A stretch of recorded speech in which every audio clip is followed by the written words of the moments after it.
Hey everyone, if you're tired of wondering where your money goes each month, the Wally budgeting app is here to save the day.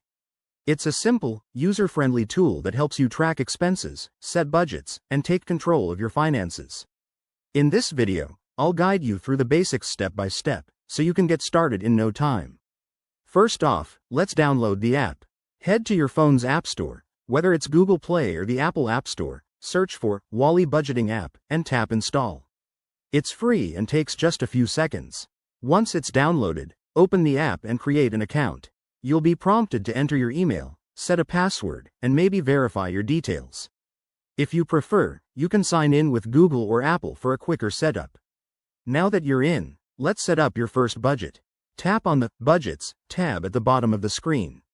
Here, you can create categories like groceries, entertainment, or utilities. Assign a monthly limit to each one. For example, $200 for dining out. This helps you visualize your spending goals right away. Next, adding transactions is super easy. Just hit the plus icon, enter the amount you spent, select the category, and add a quick note, like coffee with friends. Wally even lets you attach receipts or photos for better tracking. Make this a habit, and you'll see your spending patterns emerge. One of my favorite features is the Reports section. Swipe over to Reports to view colorful graphs and charts that break down your expenses. This is great for spotting trends, like if you're overspending on takeout, and adjusting accordingly.